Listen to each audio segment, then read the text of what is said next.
Last lecture में हमने question number 18 तक कर लिए थे। अब देखते हैं हमारा क्वेश्चन नंबर 19 क्या कहता है। देखो क्वेश्चन नंबर 19 बड़ा सिंपल है, कुछ भी नहीं है। नॉर्मल जो कंसेप्ट हमने पीछे यूज़ किए हैं जितने भी, उन्हीं का यूज़ करना है और इससे फालतू कुछ नहीं है। इस चैप्टर से पहले जो किए हैं, एक पर्सन है, जैसे वो हाइट एच पर है, जैसे वो कूदा है तो वो जैसे ही नीचे स्लिप हो गया। मान लीजिए उस पर्सन का मास था एम, बिगर एम, और उसके हाथ में एक बैग है जिसका मास है स्मॉल एम।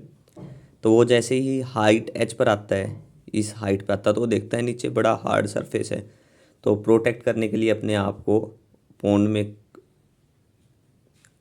जाना चाहता, ताकि अपने आप को सेव कर सके। जैसे कि इसमें लिख रखा है, he notice that the ground below him is pretty hard but there is a pond horizontal line. तो क्या करता है, to save himself he throw the bag horizontal in the direction opposite to pond, के opposite bag को फेंक देता है और वो यहाँ पॉन्ड में लैंड कर जाता है। तो calculate the minimum horizontal velocity imparted to the bag. तो कितनी वेलोसिटी इम्पार्ट की बैग के द्वारा। तो देखो सबसे पहले वेलोसिटी निकालनी है हमें, ठीक है। और उसके बाद if the man just succeed to avoid the hard ground, where will the bag land, bag कहाँ लैंड करेगा। जैसे ये बैग यहाँ पड़ गया तो ये डिस्टेंस बतानी है, मान लीजिए x1 है तो कितनी होगी, ये चीज़ भी हमें बतानी है, ठीक है। तो सबसे पहले देखो, इसको यहाँ लैंड करना, क्या वेलोसिटी होगी पर्सन की। तो सबसे पहले वेलोसिटी क्या होती है, displacement upon time. Upon time, x displace कितना होगा, ये एक्स अपॉन टाइम।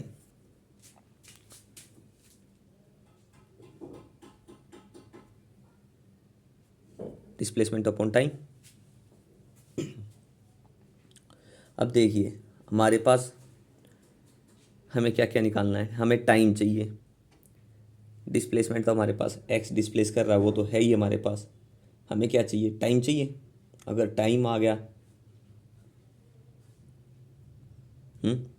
तो वेलोसिटी आ जाएगी। देखो ये जो मास है, बिगर मास है, देखो मोमेंटम इज कंजर्व्ड।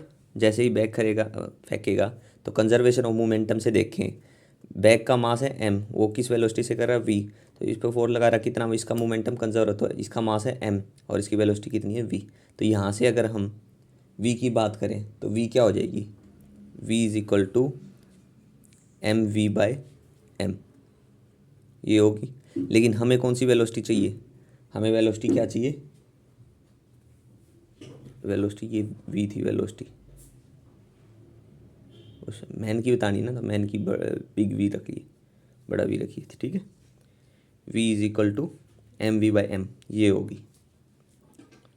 अब हमें चाहिए टाइम, यहाँ से ऊपर इस हाइट से नीचे तक कितना टाइम लगा है वो, तो मतलब कि क्या होगा, टाइम ऑफ फ्लाइट कितना हमारे पास, वो चाहिएगा हमें। तो सबसे पहले हाइट से ग्राउंड आने के लिए टाइम चाहिए। सबसे पहले तो हमें जिस जो हाइट हमारे पास गिवन है उससे कितना टाइम लग रहा है नीचे रीच करने के लिए, ठीक है। तो हम देखें एस किसके इक्वल होता है, S is equal to U T plus half A T square. तो इनिशियली जीरो है, इसको 2 से मल्टीपल, टू एस कितनी है height 2h, that's will be equal to A T square. Acceleration क्या है, ड्यू टू ग्रेविटी है, तो टी स्केयर किसके इक्वल आ गया, 2h बाई जी। तो टी किसके इक्वल आ गया, t is equal to root 2h by g, ठीक है। ये हाइट है ग्राउंड, लेकिन वो देखता है जब एच हाइट पे आता है तो ही पता चलता है नीचे हार्ड है, तो वो इस तरफ पहुंचना, तो उसकी क्या वेलोसिटी से वो बैग को फेंकेगा, ठीक है। कि उसके कॉरस्पॉन्डिंग वो वेलोसिटी, उसकी क्या वेलोसिटी होगी वो हमें फाइंड आउट करनी है, कि जो आदमी है उसकी क्या वेलोसिटी होगी, वो उसके ऊपर लगाएगा ताकि ये पॉन्ड में लैंड करे। तो हमें टाइम तो हमारे पास आ गया, टोटल आया ये तो ऊपर से, लेकिन हमें कहाँ से कहाँ तक का टाइम चाहिए, हमें कहाँ चाहिए कि ये एच हाइट पर पहुँचे, उसके लिए कितना टाइम लगेगा। मान लीजिए T1 टाइम था, अब T2 टाइम क्या होगा, हाइट एच पर पहुँचने के लिए, तो इस एच में से माइनस एच कर देंगे तो यहाँ पे इस हाइट पे पहुँच जाएगा। तो square root of 2h minus h by g, ये इस हाइट पे पहुँच गया। तो हमें क्या कहाँ पहुँचना है, इस हाइट से नीचे पॉन्ड में पहुँचना है। तो टाइम ऑफ लाइट आएगा, जब उसने सीन किया तो कितना टाइम ऑफ लाइट था। हमें चाहिए वेलोसिटी, उसके कोरस्पॉन्डिंग जहाँ से वो देख रहा है तो उसके अक्रॉस टाइम चाहिए। उसके अक्रॉस टाइम क्या होगा, ये टाइम होगा। तो ये कितना होगा, इसमें से अगर ये वाला जो आया है यहाँ से यहाँ तक का वो माइनस कर दे तो हमारे आ जाएगा। तो टी टाइम किसके इक्वल आएगा, T1 - T2। ये आ गया square root of 2h/g minus square root of 2h - h/g। ये आ गया हमारे पास टाइम। अब देखो टाइम आ गया, तो हमें क्या चाहिए, वेलोसिटी चाहिए। तो x हमारे पास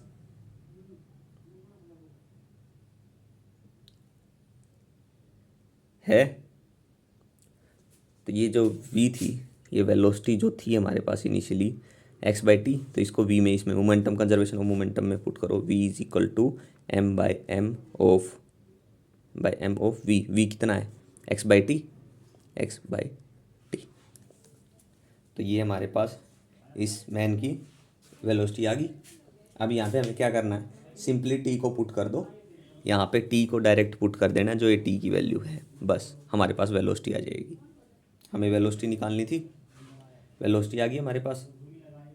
वेलोसिटी के बाद हमें सेकंड पार्ट में इसका क्या चाहिए था, वेलोसिटी के बाद इसमें चाहिए हमें कि कितनी उसकी पोजीशन बतानी है, वो बैग जहाँ पे लैंड करेगा, मतलब डिस्टेंस बतानी है एक तरह से। अब देखो सेंटर ऑफ मास से अगर हम बात करें, m बिग M और इसकी डिस्टेंस कितनी है x। देखो ये m था ऊपर, ये m था ऊपर, m यहाँ से x पे लैंड हुआ, ये मान लीजिए यहाँ आ गया, तो ये x1, ठीक है, x1 हो गया। अगर हम मान लेते हैं x1, ओरिजिन कहाँ है, इधर, तो यहाँ से mx1 और mx2,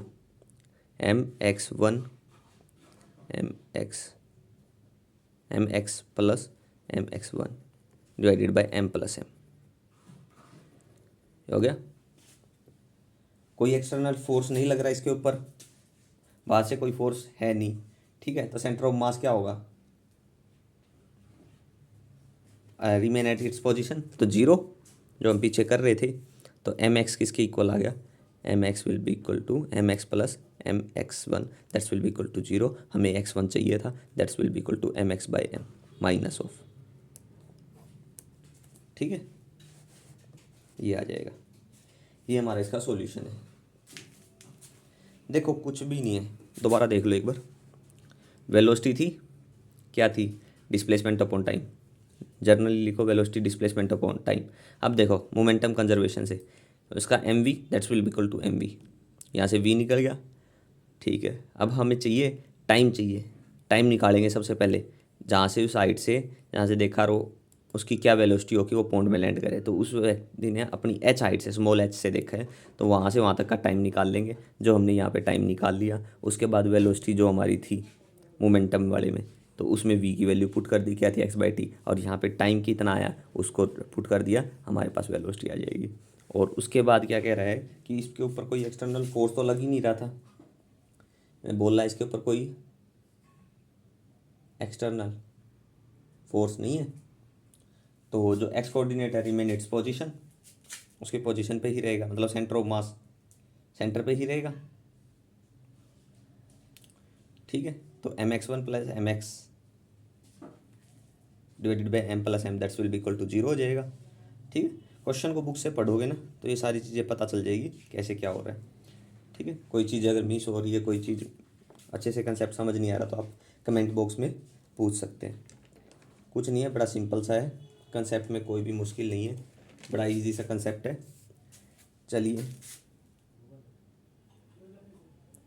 नेक्स्ट देखते हैं हमारा क्वेश्चन। ये था हमारा क्वेश्चन नंबर 19। अब देखते हैं हमारा क्वेश्चन नंबर 20।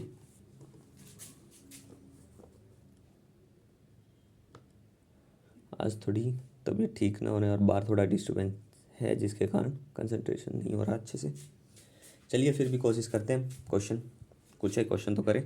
क्वेश्चन 20 देखो, अ बॉल ऑफ मास, एक देखो एक बॉल है, बॉल का मास दे रखा है 50 ग्राम, मतलब कि 0.05 kg। m1 दे रखा है, स्पीड दे रखी है v दे रखी है 2 मीटर पर सेकेंड, मतलब कि v1। उसके बाद देखो a plane surface at an angle of incidence theta 45 degree, a plane surface, strike a plane surface at an angle of incidence 45 degree से स्ट्राइक करती है। ये मान लीजिए प्लेन सरफेस है, 45 डिग्री से इससे स्ट्राइक कर रही है, थीटा मान लीजिए इसके साथ, ठीक है। पार्टिकल ए था ये, ठीक है। उसके बाद उसने क्या किया, the ball is reflected by the plane at equal angle of reflection with the same speed, same speed से इक्वल ऑफ एंगल रिफ्लेक्शन, ठीक है। ये हो गया। Calculate the magnitude of the change in momentum of the ball. देखो initially momentum क्या था, देखो ये भी थीटा है, initial P I, initial momentum क्या था, mass into velocity M V cos theta, cos theta, ठीक है। इसके लिए मोमेंटम निकालो, इस पार्टिकल के लिए, और ये पी फाइनल के लिए मोमेंटम निकालेंगे। M V cos theta I cap, M we sine theta J cap, इतना होगा। अब देखो ये पार्टिकल की तरफ मेरा प्लेन की तरफ मूव कर रहा है, इधर क्या होता है नेगेटिव, लेकिन डायरेक्शन चेंज होगी तो ये क्या होगा पॉजिटिव, तो पॉजिटिव प्लस आ जाएगा, कोई साइन लिखने की ज़रूरत नहीं है, ठीक है। ये इधर कर जा रहा है, डायरेक्शन भी रिप्रेजेंट कर लेना। और ऊपर की तरफ एंगल है तो कोस थीटा, मतलब ऊपर साइन थीटा, जिसके साथ क्या होगा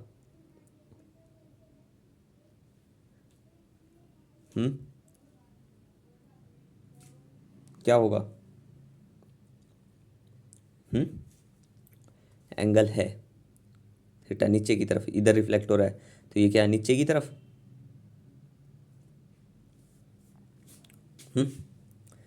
ऊपर की तरफ। ये तो देखो नेगेटिव डायरेक्शन होती है, नेगेटिव, ये पॉजिटिव, पॉजिटिव, लेकिन ये इधर आ रहा है, लेकिन ये पॉजिटिव है तो प्लस का एम वी साइन थीटा।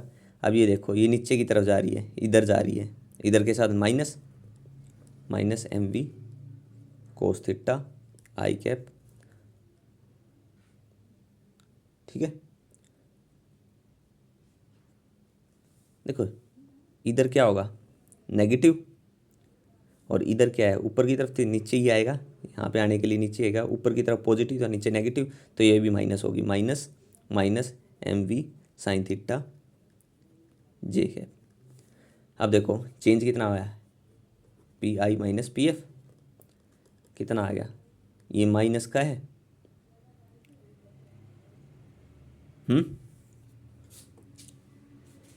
ये भी माइनस का है और ये भी माइनस का है, कैंसिल, कितना बच गया 2mv, नहीं हाँ 2mv कोस थीटा आई। मोमेंटम में इतना चेंज आया है। मास कितना गिवन है 0.05 kg, वेलोसिटी कितनी गिवन है 2, और कोस 45, सब की वैल्यू रखो और सोल्व करो। 2 मास कितना गिवन है 0.05, वी कितना गिवन है 2, कोस 45 कितना होता है 1/√2, √2 सोल्व कर लो बस यहाँ से।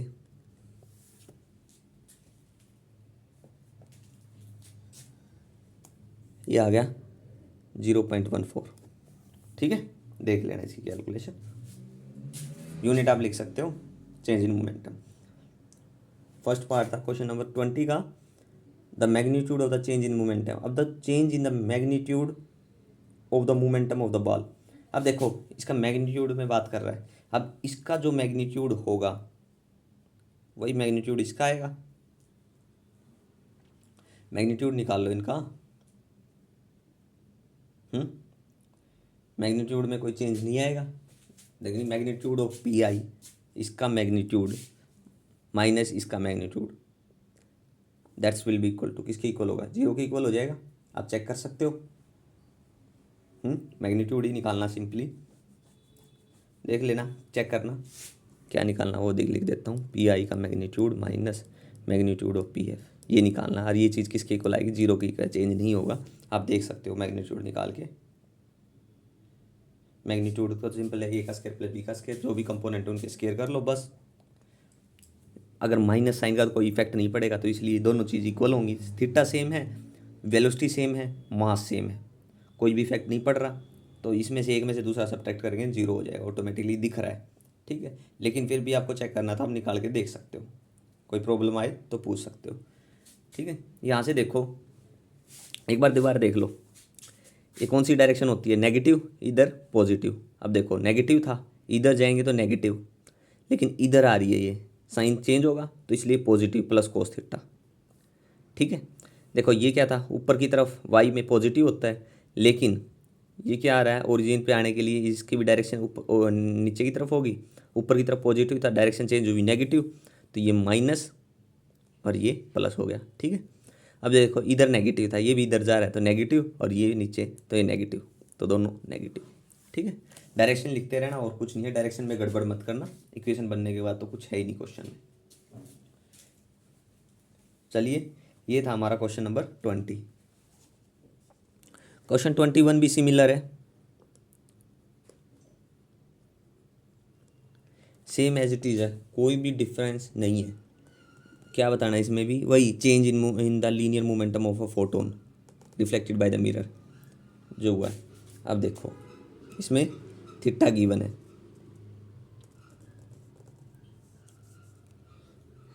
मान लीजिए सेम एज इट इज, ऊपर की तरफ मान लो थीटा एंगल बना रहा है ये,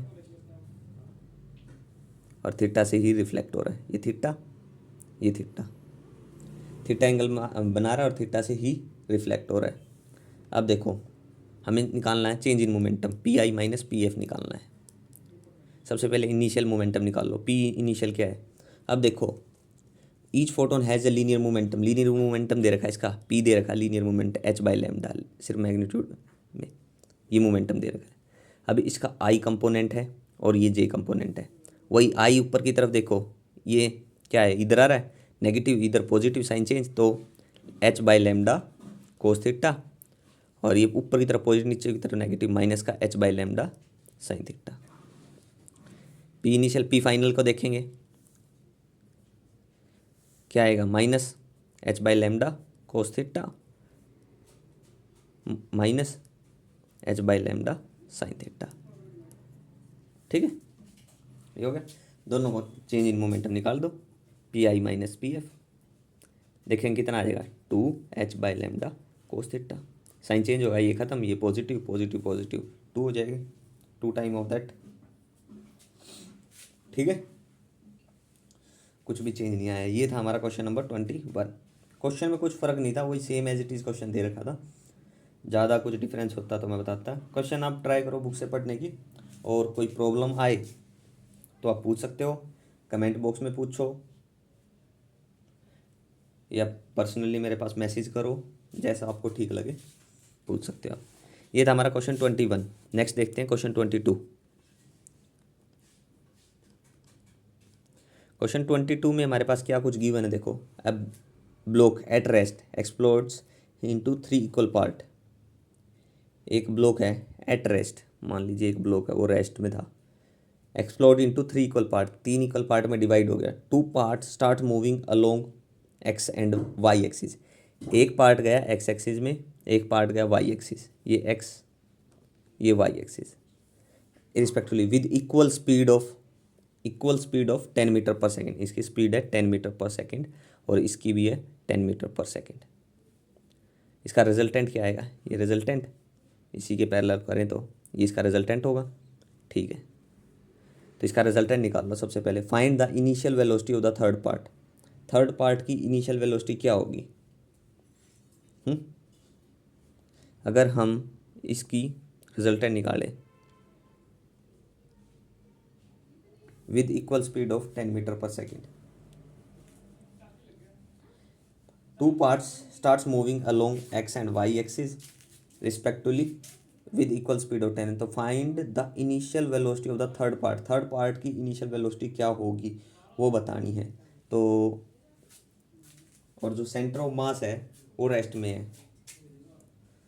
देखो इसका रिजल्टेंट निकालते हैं। सबसे पहले क्या आएगा, स्क्वायर रूट ऑफ ए का स्क्वायर प्लस बी का स्क्वायर, कितना आएगा, वी आएगा स्क्वायर रूट ऑफ 100 प्लस 100, 2√10, नहीं 10√2, ये आ गया। सिंपल है, दिख रहा है। अब देखो 10√2,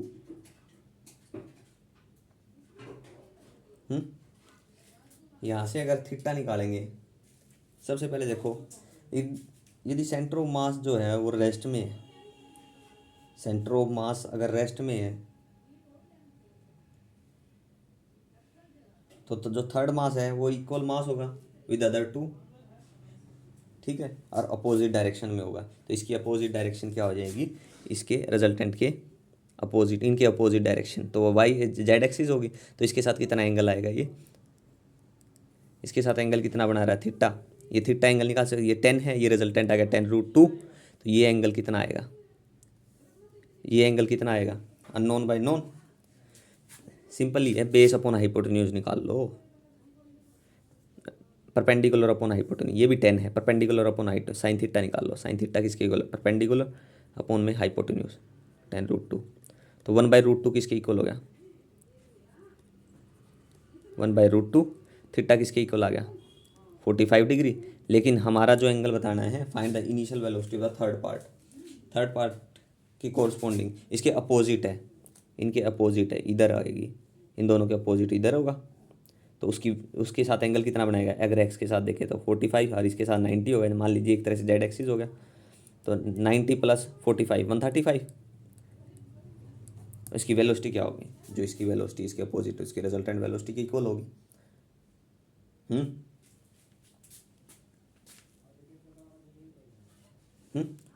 ये होगी हमारी रिजल्टेंट, जो वेलोसिटी आएगी वो इसकी वेलोसिटी होगी, क्योंकि इसके अपोनेंट है, उसके अपोजिट है, उसी वेलोसिटी से वो मूव करेगा, ठीक है।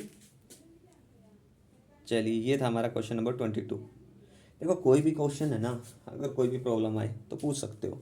देखो इसमें क्या था, सिंपल था, 3 पार्ट थे, 3 इक्वल पार्ट्स थे, तो मास तीनों का इक्वल होगा।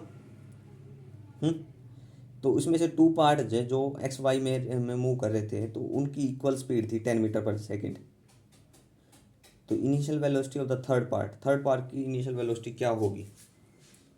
अब सबसे पहले ये देखो, इनका रिजल्टेंट निकाल सकते हैं हम, ठीक है। तो जो थर्ड जो मास था,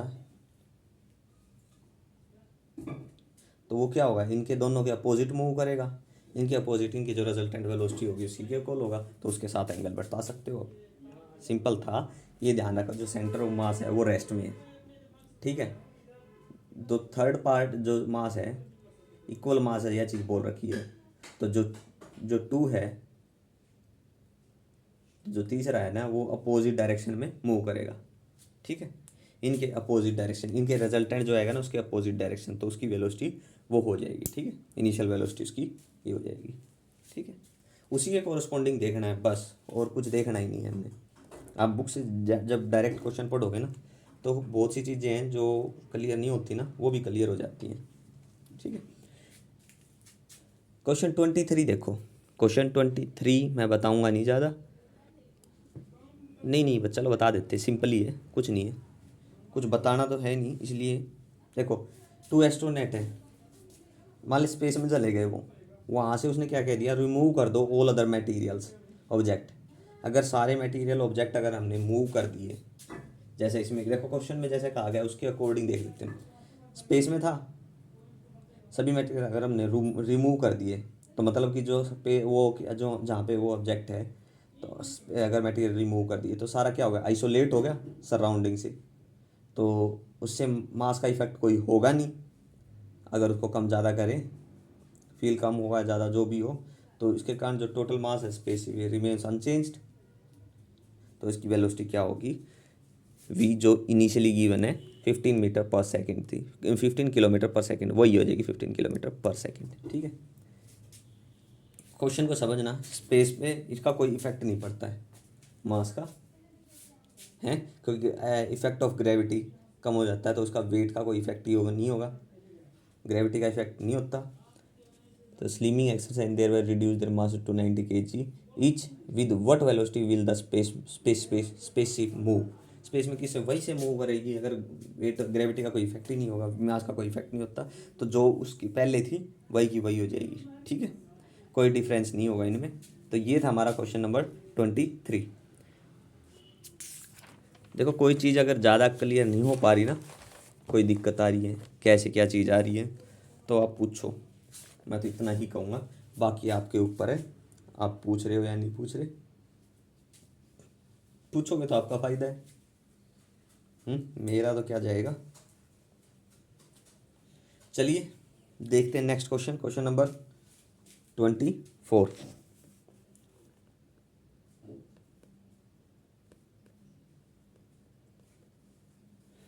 देखो अगर थोड़ा बहुत डिस्टर्बेंस हो तो एडजस्ट करना, प्रॉब्लम आ ही रही है डिस्टर्बेंस वाली, तो इसलिए वीडियो भी अपलोड नहीं हो पा रही काफ़ी टाइम से। देखिए क्या कह रहे हैं, during a heavy rain hailstone of average size देखो 1 सेंटीमीटर डायमीटर, देखो डायमीटर गिवन हमारे पास, डायमीटर गिवन है 1 सेंटीमीटर।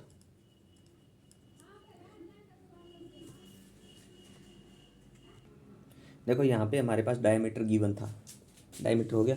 उसके बाद देखो हमारे पास एवरेज स्पीड गिवन है v 20 मीटर पर सेकेंड। अब देखो एरिया गिवन है, मतलब जो every square metre, suppose 200 hailstone strike every square metre of 10 metre into 10 metre. देखो यहाँ डेंसिटी गिवन है, रो भी गिवन है, हमें फोर्स निकालना, ध्यान रखना 900 किलोग्राम पर मीटर क्यूब। ठीक है, अब देखो डेंसिटी क्या, फोर्स क्या होता है, rate of change of momentum, force F जो है प्रोपोर्शनल होता है dp/dt।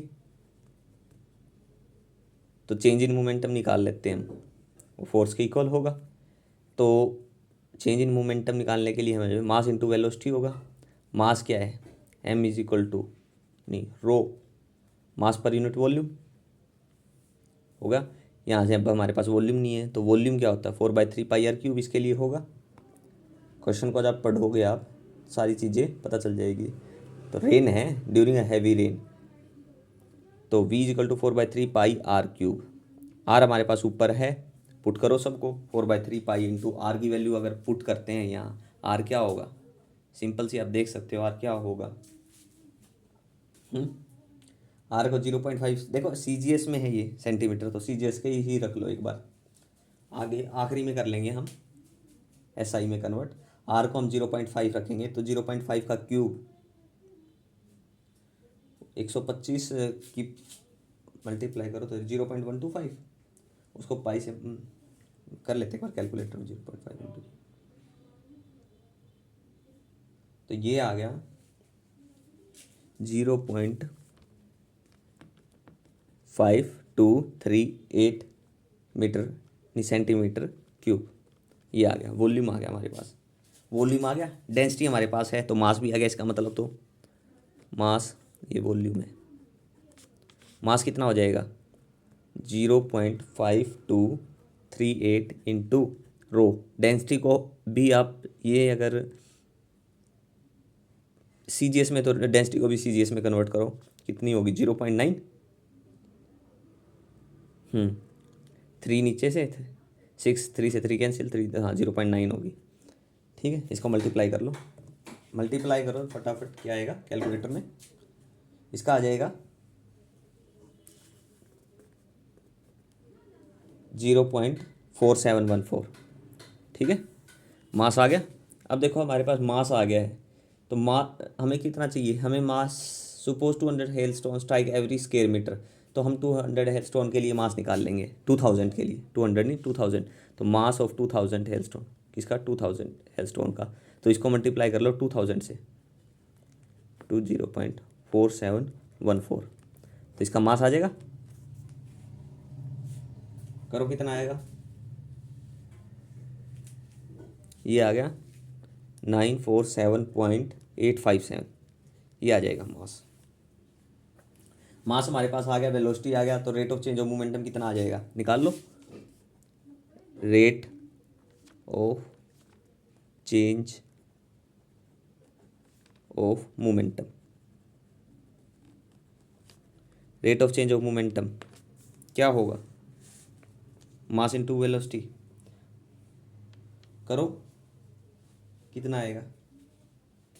ये हमारे पास मास आ गया, ये किस में है, सीजीएस में, मास केजी ग्राम में है एक तरह से ये, तो इसको केजी में 0.947 0.947 ऐसा कुछ था इसकी वेलोसिटी से, क्योंकि वेलोसिटी हमारे पास एसआई में है तो इसलिए एसआई में यहीं कन्वर्ट कर लिया हमने, या सीजीएस में कन्वर्ट कर लो उसको, एक काम करना पड़ेगा 20 से मल्टीप्लाई करो, ये 18 पॉइंट समथिंग कुछ आएगा, तो नियरली 19 आ गया, 19 न्यूटन आ जाएगा।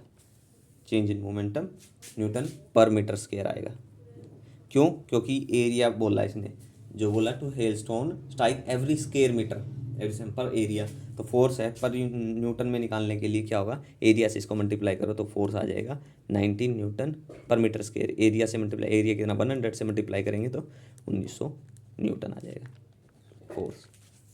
सबसे देखो सिंपल सा, फोर्स क्या होता है, rate of change of momentum, rate of change of momentum निकाल लो, मास हमारे पास निकाल लो सबसे पहले, मास यहाँ से रो गिवन है, वॉल्यूम ऑफ 4/3πr³, तो यहाँ से मास आ जाएगा, मास को पुट करो, वेलोसिटी से मल्टीप्लाई करो, और पर यूनिट एरिया दे रखा, पर स्क्वायर मीटर दे रखा, मतलब पर एरिया दे रखा है डिवाइड बाय, तो एरिया से इसको मल्टीप्लाई करो, मीटर स्क्वायर से मीटर स्क्वायर कैंसिल हो जाएगा, ये मीटर स्क्वायर से मीटर स्क्वायर कैंसिल, तो न्यूटन में बच जाएगा 1900 न्यूटन फोर्स आ जाएगा हमारे पास। ठीक है, देखिए थोड़ी बहुत कमी रह रही है किसी क्वेश्चन में, कोई चीज़ समझ नहीं आ रही है ना तो पूछ लेना, ठीक है। थोड़ा बाहर डिस्टर्बेंस के कारण इतना अच्छे से कंसंट्रेशन हो नहीं पा रहा कुछ दिन से, चलो फिर भी ट्राई करते हैं अपनी ओर से तो बेस्ट करने की। देखो क्वेश्चन का कंसेप्ट तो पता ही चल रहा है आपको, पुट आखिरी में क्या करना है वो आप देख सकते हो। कोई क्वेश्चन की स्टेटमेंट ना समझ में आए किसी भी क्वेश्चन में तो आप स्टेटमेंट को पूछ लो कि यहाँ से ये स्टेटमेंट समझ नहीं आ रही तो आप एक बार बता दो, तो हम ट्राई करेंगे बताने की आपको। ठीक है, ये था हमारा क्वेश्चन नंबर 24। क्वेश्चन नंबर 25 देखते हैं। क्वेश्चन 25 क्या कहता है, अब एक बाल है जिसका मास है m, drop on to a floor from a certain height, कुछ हाइट से छोड़ी है, the collision perfectly elastic and the ball rebound to the same height and again falls, find the average force exerted by the ball on the floor during a long time interval. देखो elastic है, जो collision के बाद वही same है height gain कर लेती है, तो उसमें जो चेंज हो रहा है हमें निकालना क्या है। क्वेश्चन नंबर 25 में find the average force, force जो लग रहा है किसके कारण है, अगर उसके में कुछ चेंज आ रहा है तो वो ग्रेविटी के कारण है, तो F = mg होना चाहिए, लेकिन इसको हम ऐसे बोल नहीं सकते, हम डायरेक्टली हम देखते हैं। ठीक है, जैसे ही वो बॉल नीचे आ रही है उस हाइट से, तो उसको नीचे आने के लिए क्या टाइम लग रहा है हमारे पास, हमें क्या निकालना, फोर्स। सबसे पहले फोर्स क्या होता है, मास इनटू एसेलरेशन, एसेलरेशन क्या चाहिए, change in velocity upon time taken, तो mv/t कर सकते हैं हम। तो उसको ऊपर से नीचे आने के लिए क्या टाइम लग रहा है, टाइम निकाल लो सबसे पहले, तो s = ut + ½ at²। अब ये ध्यान रखो s की थी, s हमारी हाइट है h, इनिशियल वेलोसिटी 0 थी, हाफ किसके कारण आ रही है, acceleration due to gravity gt², तो यहाँ से हमारे पास t आ गया, t = 2h/g √2h/g, ये आ गई हमारे पास, टाइम आ गया। देखो हमारे पास क्या आ गया, टाइम आ गया। अब हमें क्या चाहिए उसकी, देखो ऊपर फॉर्मूले में देखो मास, ठीक है, वेलोसिटी गिवन है, टाइम आ गया लेकिन वेलोसिटी तो नहीं है हमारे पास, फोर्स बताना है तो वेलोसिटी निकालेंगे अब उसकी। तो हम देखते हैं हमारे पास हाइट तो है, फॉर्मूला देखो v² - u² that's will be equal to 2as, height है, एक्सीलरेशन ड्यू टू ग्रेविटी है तो 2gh हो गया, और इसकी वेलोसिटी इनिशियली 0 थी तो v² = 2gh हो गया, तो v किसके इक्वल आ गई, √2gh। वेलोसिटी आ गई, टाइम आ गई, पुट करो, फोर्स आ जाएगा F = m²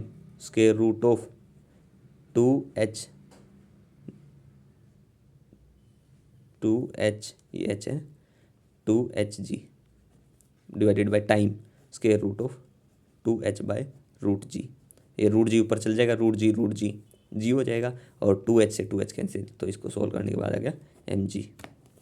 ठीक है। तो फोर्स आ गया हमारे पास mg। देखो फोर्स तक हो गया, हमें फोर्स निकालना था, लेकिन सिंपली अगर आप क्वेश्चन को पढ़ते हो ना तो आपको वैसे भी समझ आ जाएगा कि जो चेंज आएगा ना उसकी वेलोसिटी में, मतलब जब मूवमेंट हो रही है, मोमेंटम इज कंजर्व लेकिन कुछ लॉस हो रहा है, ठीक है, तो लॉस हो रहा है या थोड़ा बहुत चेंज आ रहा है तो उस पर ग्रेविटी भी तो इफेक्ट कर रही है। तो उससे आप थोड़ा अंदाज़ा लगा, लेकिन जनरली आप इसका प्रॉपर प्रोसीजर फॉलो करना। F is equal to mass into acceleration होता है, एसेलरेशन चेंज इन वेलोसिटी होता है अपॉन टाइम टेकन होता है। तो आप ऐसे कर सकते हो, ठीक है। क्वेश्चन बता दिया, कुछ भी गड़बड़ लगे, कहीं से कुछ समझ ना आए, ये ऐसे क्यों किया, जैसे जो आपको कंफर्टेबल लगे ना वैसे कर लेना, ठीक है। रिलेशन, और कोई डाउट आए किसी चीज़ में, कोई चीज़ समझ ना आए, तो हम यहीं बैठे हैं, आप पूछो, हम आपका डाउट को सोल्व करने की कोशिश करेंगे। चलिए, ये था हमारा क्वेश्चन नंबर 25। नेक्स्ट देखते हैं हमारा क्वेश्चन नंबर 26। क्वेश्चन 26 क्या कहता है, देखो कुछ डिस्टरबेंस को इग्नोर करना हो सके तो। क्वेश्चन 26 देखो, a railroad car of mass m is at rest on frictionless rails when a man of mass m start moving on the car towards the engine. When a man of mass m starts शुरू करता moving on the car towards the engine, if the car recoil with a speed v backward on the rail, with what velocity of the man approach the engine? देखो ये road है, इसके ऊपर car है, ये car मान लीजिए, a railroad car of mass, इसका मास है m, is at rest on frictionless rail, frictionless है ये, ठीक है। When a man of mass, इसके ऊपर एक मैन है जिसका मास है m, ठीक है, starts moving on the car towards the engine, मान लीजिए इसका इंजन इधर है, वो इस तरफ मूव कर रहा है towards the engine. If the car recoil with speed, if the car recoils with a speed v backward on the rail, with what velocity is the man approach the engine? Engine को क्या, देखो ये man है, ठीक है, देखो इसके ऊपर कितनी है v, नेगेटिव में लगा रहा है, तो देखो इसके ऊपर मान जब इसके ऊपर चल रहा है किस वेलोसिटी से चल रहा है v, ठीक है, तो इसकी रिबाउंड कितनी होगी, इसकी वेलोसिटी थी, ये खुद ट्रेन x से, और इसकी रिबाउंड कितनी है -x, तो इसकी वेलोसिटी होगी x माइनस v होगी इसके रिस्पेक्ट, ठीक है।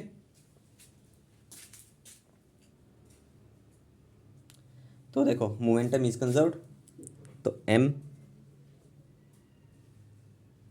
v, देखो नहीं एक बार देखो, क्वेश्चन में कुछ गड़बड़ करी है हमने, 26 है ना, if the car recoils with speed v backward on the recoil, ये है v से मास, ये वाली है v से चल रही है, तो mv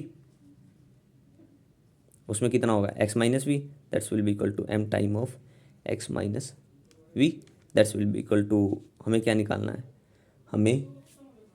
हमें निकालनी है with what velocity is the man approach the engine, engine को किस वेलोसिटी से अप्रोच करेगा, तो हमें x निकालना है, ये x होगी इसके लिए, तो x is equal to M V, नहीं ये माइनस का साइड जाके प्लस का होगा, m plus m of v divided by m हो जाएगा, जो इस x के साथ आएगा, ये वेलोसिटी आएगी, ये आ जाएगी उसके लिए। देखो कंसेप्ट क्या था, ये रिबाउंड हो रही है v वेलोसिटी से, ठीक है, ये वेलोसिटी x से जा रहा है, तो इसकी वेलोसिटी क्या हो गया x माइनस वी मैन की, और इसकी क्या है v, ठीक है, तो इससे हमारा आंसर आ जाएगा। देखो अगर समझ नहीं आया तो एक बार दोबारा देख लो, if the car recoils with speed v backward, तो मान लीजिए उसकी वेलोसिटी क्या होगी, रिकोइल तो उसकी x माइनस वी है, तो इसकी क्या होगी रिवर्स में तो v होगी, ठीक है, उसके कोरस्पॉन्डिंग देखनी है। मान लीजिए इसकी रीबाउंड हो रही है वेलोसिटी v से, और वो किस वेलोसिटी से चल रहा है u से, तो इसकी क्या होगी u माइनस वी, तो वही की हमने x माइनस वी की है, ठीक है, थोड़ा अंडरस्टैंड करने की कोशिश करना। अगर कोई डाउट हो, थोड़ी तबीयत भी ठीक नहीं है तो इसके कारण कुछ क्वेश्चनों में कमी रही होगी। चलिए, अगर कोई ज़्यादा ही डाउट हो, ज़्यादा ही प्रॉब्लम आ रही हो, कोई क्वेश्चन अच्छे से समझ नहीं आ रहा हो, कुछ कमी लग रही हो, तो कमेंट बॉक्स में पूछ लेना या पर्सनली मैसेज कर देना। ठीक है, क्वेश्चन को पढ़ो, थोड़ा अच्छे से पढ़ो, कुछ भी नहीं है बाकी। मोमेंटम दोनों साइड, कंजर्वेशन का मोमेंटम लगा दो बस, कुछ नहीं है। चलिए यहीं पे स्टॉप करता हूँ आज मैं। ठीक है, बाकी नेक्स्ट लेक्चर में देखते हैं, अगर तबीयत ठीक हुई तो, नहीं हुई तो भी ट्राई करते हैं कोशिश करने की। Okay, thank you.